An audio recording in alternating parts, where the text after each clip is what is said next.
pour déterminer ce qui est pertinent, on va regarder on va chercher quelles sont les pages web vers lesquelles on pointe le plus en dernier recours. Et ça, c'est un problème mathématique bien posé, net, clair. Vous avez un ensemble de points, chaque point c'est une page web, un ensemble de flèches qui vont d'un point vers un autre, ça c'est un lien, et vous vous demandez, ça on appelle ça en mathématiques un graphe orienté parce que les flèches elles vont d'un endroit vers un autre, et vous demandez c'est quoi là, alors ça s'appelle la mesure invariante sur ce graphe orienté, et il y a tout un paquet de techniques pour les calculer, et c'est un problème qui avait 100 ans. On commence à bosser sur ce problème au début du XXe siècle. Et une méthode qui est très efficace pour résoudre ce problème, c'est de s'en remettre au hasard. Imaginez, vous, ou votre double numérisé, allant visiter une page web, et regardant toutes les pages web qui sont référencées. La page A pointe vers 1, 2, 3, 4, 5. Bon. Eh bien, vous allez aller choisir une des pages web vers laquelle ça pointe au hasard. Et puis cette page web pointe vers 3 pages web, et bien vous choisissez une des 3 pages web au hasard. Et vous continuez comme ça en vous baladant complètement au hasard sur l'ensemble du web. Ça, c'est une marche aléatoire pour les mathématiciens.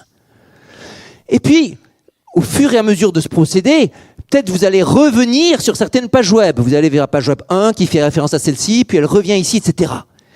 Et vous allez voir comme ça, dans toute cette grande visite aléatoire, quelles sont les pages web que vous rencontrez souvent.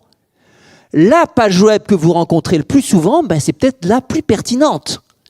Et vous voyez comment on est passé d'un problème qui semble demander de l'intelligence, pertinent, on se dit il faut être intelligent pour savoir qu'est-ce qui est pertinent, à un problème qui est purement statistique. Je me balade au hasard et je compte le nombre de fois que j'arrive sur telle ou telle page.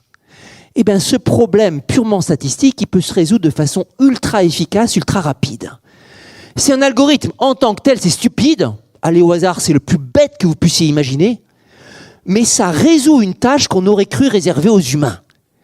Et voilà comme ça, le principe de base de cet algorithme PageRank, alors après il y a eu plein de perfectionnements, mais le principe de base c'était ça.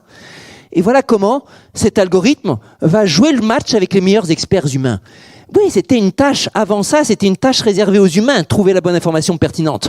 Vous devez trouver l'information pertinente dans 1 million de références, et ben vous allez voir un professeur, un ingénieur ou un bibliothécaire. Comment je fais? J'ai tel problème là-dessus, qu'est-ce que je fais? Ben là, vous tapez dans votre barre de recherche le mot-clé qui vous intéresse et automatiquement, dans les millions de données numériquement disponibles, avec ces algorithmes stupides, il va rechercher et vous faire des suggestions sur ce qui est le plus pertinent.